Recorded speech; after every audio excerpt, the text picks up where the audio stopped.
Hey everybody, Josh here. Let me tell you a secret. There's 3 ways that you can make money in your business. Number 1, you can get new clients. Number 2, you can get more money from your current clients. Or number 3, you can do both. Actually, there is a 4th one, which is increase the frequency at which your clients buy.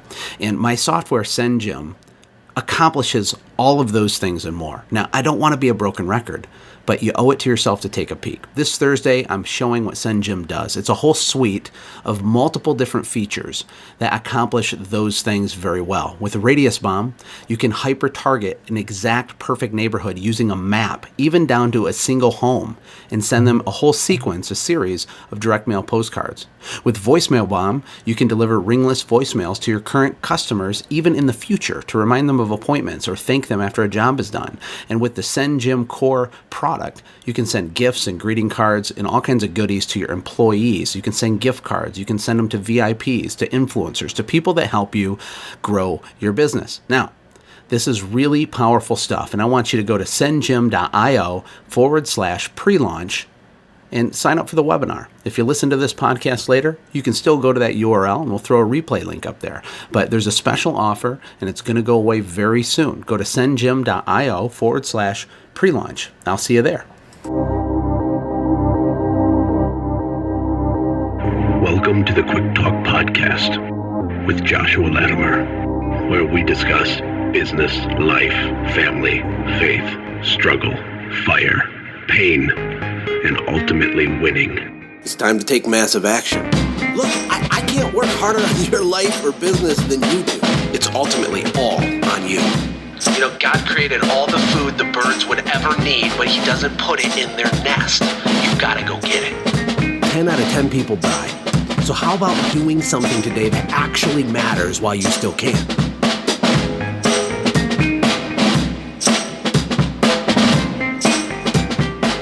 Hey everybody, Josh here with the Quick Talk Podcast. I am excited to introduce you to someone that has an absolutely incredible story. And doing this podcast is really cool. You know, I have such a unique position. I get to meet all these people from all over the world. And now as the podcast has grown, we're reaching people all over the world in all 50 states. We've had over 150,000 downloads, and it's amazing. And I got the opportunity to meet Elena Ledoux, via email because she's a listener of the show. And after I learned more about her and got to know her, I knew that she had to be on the podcast because she's really accomplished some things that will probably seem impossible to some of you guys in such a short period of time. Currently, she's in Las Vegas, Nevada. She has a maid service company, and she has 43 employees. It's only 2 years old, and they're almost to $100,000 a month in revenue. They're growing like a complete rocket ship.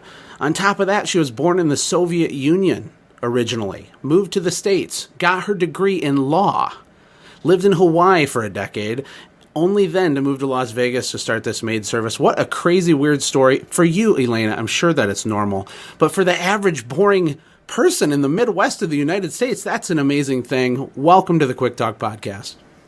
Oh, hi. Thank you so much, Joshua. I mean, you made me sound better than I actually am, but I really appreciate you, and thank you. You're welcome. Well, that's my job. I have to make it sound epic, but in your case, it actually really is. I know it probably feels normal to you, but people have businesses for 15 or 20 years and don't even get to 10 or 20 or $30,000 a month in revenue. And look, it's not all about the revenue, but that I just understand how the math works with these things, and that is an incredibly fast pace that you've grown your company.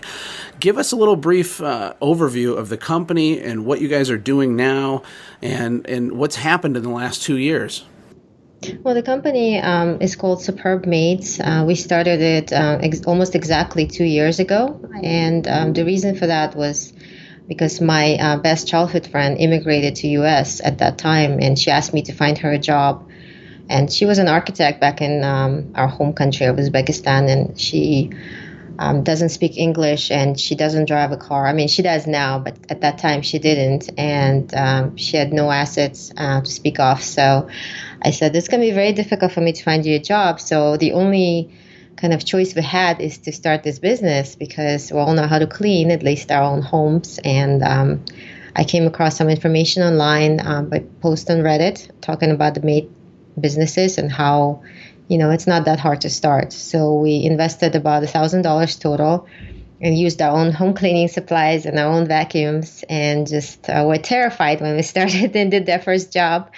Just absolutely terrified because we didn't know what we were doing, and we hired a cleaning person who had 6 months of experience. So she was really experienced in our eyes, and so she could guide us. And so we did the first cleaning ourselves, and we cleaned ourselves for, I believe, about the first 6 months, and then we started getting employees, and just all went uphill from there. What a crazy thing. So your friend needs a job, and so you decide to build a company with 42 extra additional jobs for all of her other friends, or what? I'm just kidding. I'm kidding. But that's insane. So $1,000 to start. You go out, don't know what you're doing. You have one employee who's cleaned properties for 6 months, and they're like your expert on staff, and then you started doing it. Well, how in the world do you get to $90,000 a month in such a short period of time? Well, we try to study the market a little bit. In the beginning, I saw that a lot of companies were cutting corners. I mean, I even hired somebody to clean my parents' condo, and they did pretty subpar job. And so I sort of learned I read the Yelp comments on the competition to see what their weaknesses were. There's a lot of, not just the cleaning thoroughness problems, but mostly communication, customer service problems. So I figured if we can kind of dominate on that skill set, then we can own the market. And so, and customers do appreciate a great customer service. I mean, they just love it. Do you feel that your experience being a lawyer gave you any kind of advantage starting a service company, being maybe that you're analytical or you're strategic in the way that you think? Because it's really funny. You're totally correct. Like, focusing on the basics really does work. I don't know, sometimes people miss that. Just really high levels of communication, over-delivering on the service, really being outstanding, actually doing an amazing job, having great customer service. If that's what you did and it's working at this level, why do you think so many other companies struggle? It's a good question. I think, I believe that it does make sense to kind of analyze, and a lot of times people ask me, what's the magic trick? I mean, what have you done? And there is no magic trick. I even talk to our customers in the same way, and I tell them, sometimes they say, you guys are 40%, 50%, 100% more expensive than your competition. So how do you justify it, and why is it that you're worth it? And I always tell them, there is no magic in cleaning. There's no magic trick. If you want to do a good job, you just have to grind it out. So you have to go in there and spend the time, spend the care. And we usually spend 40, 50%, 100% more time and effort on each property. We really do. And even though we don't have a deep cleaning service per se, every single clean we do is a deep clean. Like, it includes the AC vents, it includes the ceiling fans, we vacuum up the dead bugs from your window tracks. And it's always included. So we don't kind of nickel and dime, but we just charge for the whole thing. And it appears expensive, but it's actually great value. So it's the same kind of principle when it comes to actually executing the business and on the business promises. There's no magic. You just have to do it. And, cliches are cliches for a reason, right? So any cliche you can think of applies here. That is really, really, really good stuff, because, I view the maid service industry, because I wasn't in that particular industry, but I have lots of listeners, lots of friends in it. But it's a highly commoditized market, meaning consumers are trained to be really price sensitive. At least this is how I perceive it, and you can correct me if I'm wrong, but if they get a quote to get their house cleaned for $40 and the other person quotes it for $35, consumers just would pick the $35 thing. I mean, maybe you've really found a hole in the market where you've just created your own category and said, no, we're $65 and here's why, and we're the best in the world. And then if you actually deliver on that, which is easy to do when you're getting the right amount of money so that your cleaner can stay there and do everything required, maybe that's resonating with a part of the market. I mean, is that what's happening? Yes, and when we started, we were actually pretty cheap. We're almost free now that I think about it. And what happened was the quality that we're delivering, the clients demanded more and more. So we had most clients are really nice and kind of very low key, but then you have once in a while this difficult client, and they will say, I remember this one lady from Hawaii, coincidentally, she said, you missed this. There's a little bit of dust on top of the light, in that crevice between the light plate and light switch plate and the wall. And so you can't really see it, and it sort of is there. And so she made us go through that house probably like 7 more times, and I caught every single thing that was wrong with it. And we came back over and over just because we were still trying to deliver on our promise. And we became so much better as cleaners from that experience. And I realized that if we just set the bar high, high enough for these demanding clients, then the undemanding clients will be, happy anyways, and then demanding clients as well. But to do that, we had to charge more because it just takes a lot more time to meet those demands. People are scared to charge what their service is really worth. They're scared. I mean, I don't know about you, but the first time you gave that really high quote early in the first year, were you nervous about it? How did you justify it? Are your uniforms nicer? Is your literature nicer? Is your sales pitch a little better? Or is it just you communicating and explaining to the client that you are absolutely over the top detailed, and then they get that?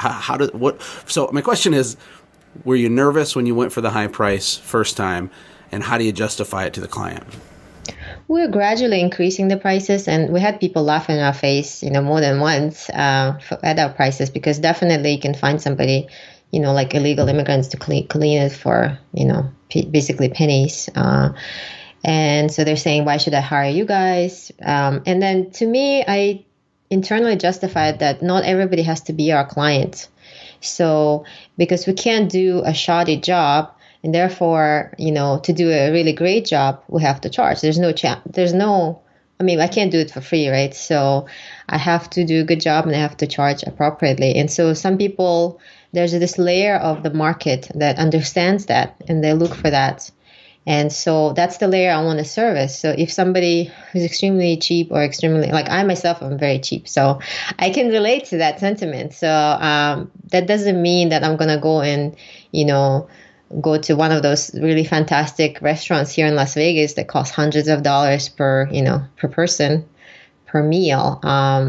If I don't want to pay the money for it, so. Yeah, exactly. But, I think all of us are cheap with some things, and we're premium with other things, and we don't even realize it. But my wife is very thrifty. She shops at like Goodwill and the little dollar stores and stuff. It's like her hobby. She thinks it's so fun to go find a deal. But there's certain things for all of us that we're willing to spend a premium on, and the cleaning market's no different. What's really cool is that there's a whole, I like the word you said, layer. There's a layer of people out there that are more value conscious rather than price sensitive with cleaning, particularly because they've been frustrated. They've had 10 cleaners over the last 10 years and nobody ever quite is there. Well, if you're that premium company and you make a high promise and you are priced to be able to deliver that promise, you're going to be like a hero to these people. And plus, all these other companies, they can't even compete with it because they're not aware. I think that our pricing is like a magnet. And if you have low-level pricing, you're a magnet to the certain type of buyer. And if you have high-level premium pricing and you can back it up, you're a magnet to these other people. And look, in 2 years to get up to $90,000 a month in reoccurring revenue is ridiculous, Elena. I mean, that's not normal. You know that, right? You know that's not normal. I know. So it sounds like the basics are working, high level of communication and customer service, but also what I'm really picking up on is you just had the guts to price it the right way, to do the job the right way. Would you agree with that? Yes, I agree with that. And I think our clients kind of shaped us. We're constantly evolving. I'm just not afraid to change. So if something makes sense, we'll just test it out, we try it, and then if it seems to make sense, and customers don't flinch. We just recently raised the prices for certain category of homes that are, on the larger side, and we increased, our revenue even more from that. So we got more customers, and we're very busy. So I guess one of the main principles that we have is not everybody has to be our client. And so we're very discriminating when it comes to clients. So if somebody, for example, is a racist or sexist or a very unpleasant person in general, we just don't service them. I apologize to them. I say, I'm very sorry. We wish you the best of luck. Thank you so much for, giving us a call or a try, but we cannot help you. And so same applies for people who are cannot truly afford our service at the level of service that they want. And so I apologize and I let them go. Well, I think that's awesome. And what's coming naturally to you, I'm telling you right now, it doesn't come naturally to a lot of people. They're living in fear. They're freaked out to raise their prices. They don't know what to do. They're so desperate to get new clients. They take anybody. But what you've done is you found true product market fit. And product market fit is a term used more with like physical products on Shark Tank or with software or something. But really, in the service industry, that's what you've done. Like when you said that you're willing to change and adapt and pivot, I think that's awesome because sometimes we don't change or adapt fast enough. Instead of getting mad at your first really picky customer, which is what 99% of people would do, you were really listening and learning from that scenario. You also mentioned in our pre-interview, Elena, that you yourself are obsessed with learning, that you consume a lot of content. Tell us about that and how that's helped you. Well, that's probably when you're asking me what's my passion and what's my talent. I think the only thing I'm really, really good at is at learning because I had to do it my entire life. I'm just amazed by the amount of information because I'm come from the age where there was no internet. There was barely a computer, at least in my home country, and so to have this access to an amazing, a vast amount of information, that's just mind-blowing to me. And when I came across your podcast, and I think it was recommended by someone in one of those Facebook groups for business owners, which is a treasure trove by itself, I started listening to it and I couldn't believe the information. It was just gold. It was just pure gold to me. And I said, I can't believe that people just talk about that, how to run the business, how they do things.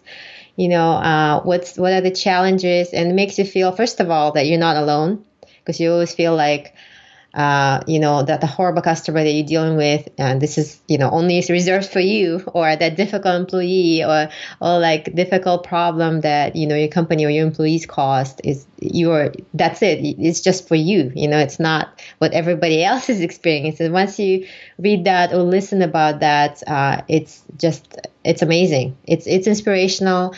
The other podcast that I'm listening to is How I Built This by Guy Raz, I think, on NPR. So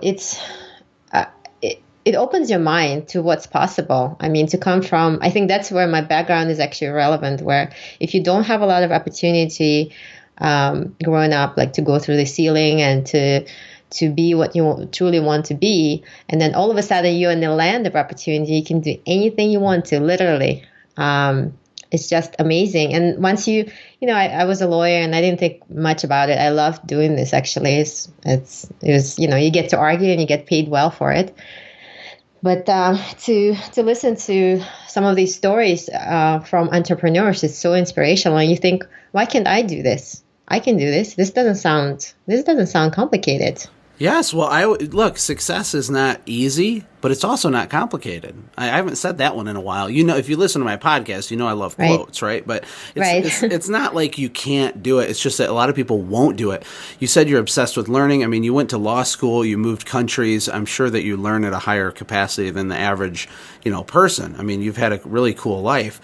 But the really important part that I'm getting out of this is that you're also good at applying. You're not just consuming content. You did it. Like you took your $1,000, you took your friend who doesn't speak English, you took your vacuum, you just started vacuuming stuff for people and going crazy and then they complained and you were confused, and then you had your 6-month employee that had 6 months of experience and they probably gave you a couple tips and you just started doing it. You went out there, you started. People hesitate. People listen to podcasts too much and don't take enough action. And you haven't done that. I think it's amazing. So there's another couple really important questions I really want to pick your brain on. Number one is the employee deal, okay? Because having 43 employees, that's a significant amount of staff. I'm sure a lot of them are part-time. I'm sure maybe you have some turnover and stuff like that being in the maid service. How do you deal with that? Because that is the biggest bottleneck for a lot of people that do get their company to grow, and it holds people back. How are you handling it so far? What have been some things you've experienced with employees in your business journey? Well, definitely dealing with employees is probably the biggest challenge for our company. And, for me personally, this is something I can't say. I mean, it's very rewarding And at the same time, it's very, very challenging and I've learned so much from just running this business. I learned more from 2 years of running the business than I've done in all my previous years of schooling combined and my other job, So I would say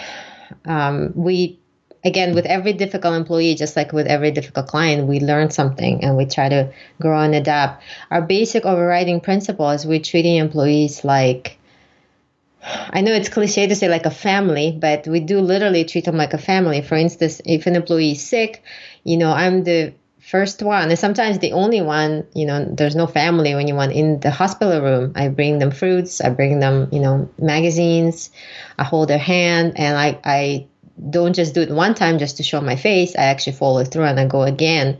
I make sure they get the proper care. And, we just generally as a company, we just do that stuff. If employee, for example, gets there, sometimes we onboard an employee and they come from kind of impoverished background and they're kind of dry of cash. So their water gets shut down or electricity shut down. We help them with the bills. We give them advances. We bring them food for their family. So we sort of try to get them over the hump, over that difficult situation. And then once they are relaxed and earning quite a good money and happy, you can see them thriving eventually. They move into a nice apartment, they buy a new car, they go on vacations, they're very happy. We help them pursue their passions as well. I think it was one of your podcasts, I talked about the Dream Manager book. And yes. So I've read it. I read it and I thought it was kind of a little bit cheesy, but I'll give it a try because I wanted to see what it's like. And a lot of our employees, they dream about buying a home. And so, a lot of times they're independent cats because we're quite scattered all over the city. Sometimes I don't see them for months at a time. And so I sent this email to them saying, we have this new home buyer assistance program where I'm going to help you buy a home. We'll put you together with experts. We'll contribute to the down payment. We'll help you save the money. And I sort of kind of laid it out there. And it made a huge... no one said anything, but within like few days, I started getting these inquiries from my employees saying, I've heard this, I've read this. And whenever we talk about company loyalty or company culture, they always bring it up, which is amazing. It's just one simple email. A lot of them are not ready yet to buy the home. But the fact that we as a company think about that, and we've always thought that way anyways. We always try to help them. For instance, I tell them, like, if you tell me which days you want to work, because you have a personal life and it matters more. Your kids and your husband and your hobbies are more important than your job. So I realized that. So you just tell me which days you want to work and then you come and work. Once you commit to that, you just show up. And I won't ask you a question why you don't show up on that other day. I really don't care. I know you have a life, just like all of us. So. Wow. Let me break in. You're doing too many gold nuggets in a row. This is out of control. It's really, really good stuff packed in there, Elena, for real. First of all, the Dream Manager book, which I have not read still, shame on me, was first brought up by Lisa McQueen, which Lisa is a total rock star, right? She's awesome. Right. They're going to do $7 million this year in revenue in Australia. Wow. And she's just such a nice person, very inspirational. And then Brian Hegarty, who's been on my show and has an employee course at bootcamp.automategrowsell.com. Yes, it was excellent. Yes. Brian read the book, applied it. It changed so much for him. I've heard nothing but good things about it. So everybody, go get the Dream Manager. But here's the gist of what she's saying is that she cares about these people. She cares about them. I think we forget as business owners that we're not just marketers and salesmen to our clients trying to get money from them. But we're marketers and salespeople to our staff. And if you can flip your mentality from being a taker, how do I get money? How do I get money? How do I get this employee to work harder? How do I take? How do I get more? If you can flip it to how do I give more? How do I serve more? How do I communicate more? How do I love them better? All of the other stuff happens automatically, right? I mean, it sounds like you've experienced that. You hear me talk about that stuff, but you've lived that for the last 2 years. These people know that you care about them. You're at the hospital with them. What a profound thing. Well, yes, and it also helps so much because they bring their family to work for us, they bring their friends to work for us. One of the employees worked for us for all of, I believe, 2 weeks, if not more, and she realized it's too physical for her, so she left. And then she ended up going to Catholic Charities, and she helps people find jobs. So she sends a lot of people to us, for, I'm not going to say we hired, all of them, but some of the best employees that we got came from her. Well, let's move into quality. How do you manage, quality control with all these people? I know you said your employees work remotely, right? They go from their home, they have a route that they go and they clean these homes. In the beginning of the podcast, we talked about how the level of service is really high, right? You guys are the best. Correct. You are so attention to detail. How are you managing that with so many people all over the place every day? Well, I think, as a company, you can set the culture as the company owner. If they see, it's like being a parent. If they see that you're, obsessed about quality, or it's in high kind of priority, then they will also kind of emulate that from you because they look up to you. So if you're kind of laissez-faire about it, that's how they're going to feel about it. And so eventually you start, that's a culture, and the people who coming in, for example, that are new and they don't understand it, or they refuse to obey by that, the company squeezes them out. Not me. I don't have to do any firing because my employees, if they see the person is underperforming, they squeeze them out. I don't want to say, it sounds really bad, but they start saying like, I don't want to work with that person. That's another thing that we have, another rule that we have that's unique to our company. As an employee, you can always tell me, you can even text me if you're not comfortable talking about it, saying, please don't schedule me with this person. And it's the reason for that is because of cultural differences sometimes, people, or personality differences. So you're never stuck working with someone you don't like or admire. And so eventually, if no one wants to work with someone, that means there's a big, quality problem usually. And if it's personality issue, then I just schedule them work by themselves. But if it's quality issue, then we know, it's a bad sign because it usually coincides with customer complaints as well. So, are you doing like weekly team meetings? Do you do it like a conference call or something like that? How do you communicate with them as a whole, or do individual coaching? Do you do any kind of customer surveys or something? It does sound like a great idea that you send them out in pairs of twos typically, and you're driving the culture. They know quality is important. What happens if it starts to slip? Do you have systems or things that you do to try to manage it? We're kind of deficient in that regard because we started as a really tiny company and we never needed. And I sort of liked it about Maid business. You don't need to lease an office. You don't need to buy anything expensive. It's just a very, very low cost, a low risk business. But now that we're gotten so big, we're actually thinking that the culture could be improved. For example, I would love to, cook breakfast for my employees once in a while and have meetings. I was actually thinking about having like a daycare that's free for our employees because that seems to be a biggest headache for a lot of our, employees and who are parents.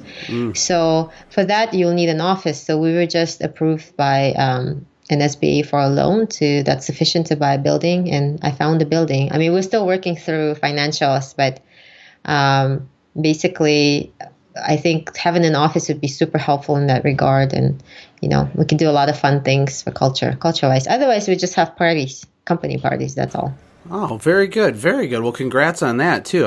Look, 2 years into the business, you're going to have $1 million business at the end of this year, maybe more if you keep growing. You're going to have your own building. It's amazing. I'm proud of you. I'm happy for you. Thank you. And plus, you're adding value to the listeners as well. Last thing I want to talk about is marketing. So you have to go sell all these jobs. I'm guessing that when you're that unique of a company, if the quality really is as high as you're talking about, and you're that responsive if there's an issue, the word of mouth must be out of control. Is that the only thing you've done to grow, or are you doing other things? We do all kinds of things. We currently get 70% of our business from referrals by family and friends. But Yelp has been big for us, although they sometimes can be very arbitrary in what reviews they display, and that's kind of aggravating, but it's a different story. And then we are top rated on Yelp and top rated on Google as well for all of our relevant search terms. So we do SEO. I would say for the marketing, and I talked to my partner about it too, that the best revenue source is our current clients. So the better job we do, the busier we're going to be. I also do in-person networking for one of our clients. Actually ended up being ahead of this group for realtors, servicing like something like 1,800 realtors. They have vendors group, which is very small, but they're all exclusive. So he made me join this after we did the job for him, which I didn't know who he was. He invited me to that group, and we work with a lot of realtors and a lot of vendors with cross referrals, so that's been helping as well. We do Airbnb rentals as well, because they're usually, each client has multiple properties, so that's been helpful. Very good. You're doing all kinds of stuff. You're a maniac, and plus you have 2 kids and a husband. And it was funny when we first introduced ourselves to each other. You mentioned how your husband is a business person. Yes, he is. So I just assumed. I said, well, okay, that's why Elena succeeded, because her husband just did all the work and he has all these experiences and he knows what to do. But that's not what happened at all, is it? Tell us about that. Yes, so my husband is actually a seasoned kind of veteran entrepreneur, and he's on top of being like the most interesting man in the world. Like, he's done it all. And he told me when I first brought up the idea to him that it was a terrible idea, because he said, you don't know how to professionally clean a home, and you've never run a business, and the market in Las Vegas is such is that there's a lot of illegal immigrants here, and so they're going to underbid you and over deliver compared to what you can do. And so and I'm always tempted to listen to authority, but at the same time, always try to make an independent judgment, analytical being, as I am. And so we just give it a try, because I figured it's such a small, risk. We're not risking anything but, our vacuum cleaner, $1,000.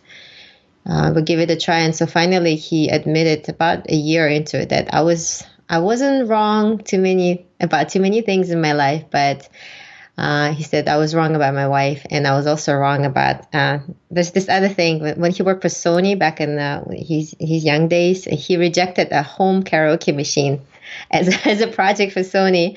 He thought it was the silliest idea ever, and it turned out to be a wrong decision.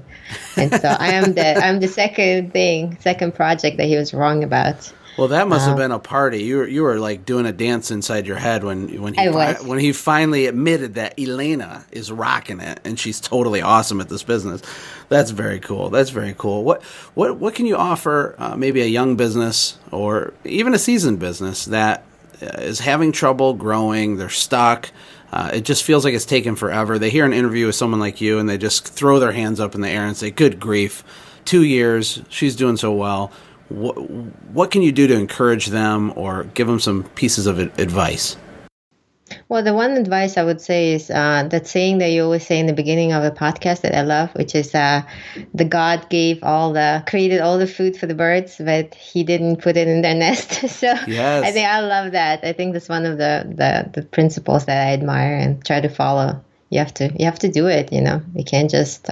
Sometimes I have a few people who reached out to me over these last 2 years and asked for advice, and I would say some people who follow the advice and actually do what I recommend that I learned, for example, they do really, really well. And then some people, they listen to advice, they seem to agree to it, but they still doing the same old thing that they've always done.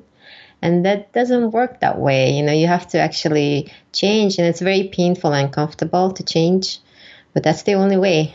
That's right. Amen to that, Elena, because we are designed as business owners, or at least we're supposed to be designed to learn how to live in a perpetual state of discomfort, at least for a while. You have to be outside your comfort zone. Things are scary. There's tons of fear. There's self-limiting beliefs. And other times you feel like you can conquer the world and you're highly motivated, and then you fall back and you feel like it's all never going to work and all that. But living in that place of uncertainty is where we need to be. And Tony Robbins says it best. He says that your level of personal success is directly proportionate to the amount of uncertainty that you're comfortable living with. And I'm guessing, being that you grew this so fast in only 2 seasons, that you couldn't even sit and fear or be fearful and worry about the 40 employees you were going to hire and all these customers you were just moving so quick. You were in a perpetual state of motion and action. It just kind of happened, and now you have this big foundation and lots of momentum. I think it's awesome. So, hey, everybody, Quick Talk listeners, don't be just a listener. Don't just be a learner. Go apply this stuff. There's nothing more frustrating than even people that listen to this podcast or people that have even paid a lot of money to be in my boot camp that don't really apply the stuff. It's like they feel like they're doing something by reading and learning and listening and watching, but you're not. You're only doing stuff when you have the knot in your stomach and you're applying it in your life. Do you agree, Elena? Absolutely. It reminds me of my mom my mom and my dad immigrated to US about the same time. And so my dad started talking to everybody in his horrible English, and gesticulating and butchering the language. And my mom, she was so worried about being perfect. And she bought all these courses and she did the tutoring, but she never applied the language when she was out somewhere. And guess who's, learned English the fastest and became the most fluent? That is a really good analogy. Yes, just take imperfect action. Go get it. Elena, hey, you just inspired several thousand people today. And for that, I thank you very much. Is there any way people can, connect with you on social media or something? Yes, you can always email me, elena@superbmaids.net, or you can go to our website, superbmaids.net, and I put a lot of work in it. It's just some ideas that I learned from somewhere else, so you can just check it out and hopefully apply it to your own business. Perfect. Well, thank you for your time. Go to elena@superbmaids.net, and you know what? None of us made all this stuff up, Elena. I learned it too. But I applied it, and that's why I had success, and you're applying it, and that's why you're having success. You don't have to reinvent the wheel, everybody. Just go do what works. Thank you so much for your time, Elena. Have a great day. You too. Thank you so much, Joshua. So I just hung up with Elena, and I went ahead and shot over to her website, superbmaids.net, not .com, .net.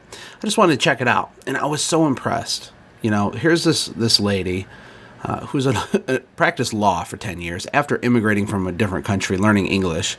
Imagine even doing that. Like, imagine you moving to a foreign country, learning a language, and becoming a lawyer in that country. What a massive thing. And then just starting a company and scaling it to $90,000 a month with 43 employees in 2 years, actually less than 2 years. That is an incredible thing. And I can tell you, especially after looking at this website and talking to Elena, it didn't just happen. This girl is working her butt off, and she's really honed in on who her company is. And I typically don't do like a commentary after an interview, but I thought this could be valuable. When you land on her webpage, it says, "You deserve a clean home. Book in 60 seconds." She's got a very clean design. There's a call to action right at the top. Right below that, it says 5-star rated Maids voted as best house cleaning service in Las Vegas in 2016. That is called positioning your authority. So she has an authority statement right at the top. Then she has some pictures of what I'm assuming are her team members, her staff, real pictures, which is super cool because it humanizes it. Don't use stock photos on your website. And look, I'm no web expert, but this website just gets it, man. I'm telling you. And then it talks about what her company's about and that trust is their paramount value. And then it has a whole bunch of social proof stuff. And it has what are called trust badges. The Best of Las Vegas badge, expertise, best house cleaners in Vegas, a different badge, the Super Service Award from Angie's List. Those are some trust badges, and then another call to action. So it's really cool. I think you should check out her website. It's really nice. And for someone to do something so quickly, I just wonder, what are we waiting for? What are we standing around waiting for? If Elena would have spent the last 2 years overthinking and over-strategizing, her company wouldn't be anywhere remotely near where it is now. She's just been taking action the whole time. From $1,000 in startup money with her own vacuum and a friend that didn't even speak English to where they are in less than 2 years. This is a testament to the power of getting over yourself, getting over your fear, and going for it for real. So I want to encourage you. And look, I'm speaking to myself too. I still have self-limiting beliefs with my new businesses, with things I'm working on that are really, really, really big visions and all that. And we need to level up. We need to just go for it. We need to jump off. And as I like to say, being an entrepreneur is like jumping off a cliff and building a plane on the way down. And Elena has done that very thing, and she is flying. And so can you. Hey, thanks for hanging out, friends. And from all of us here at the Quick Talk Podcast team, we hope you loved today's show. We hope that you were inspired to become a doer and not just a listener. Apply what you've heard today in your own business and watch things change for the better. Lastly, remember that all the money in the world can't save your soul. Seek first the kingdom of God, my friends. We'll see you next time. For more information about the Quick Talk Podcast or Joshua's other businesses, visit our website, quicktalkpodcast.com. Have a blessed day.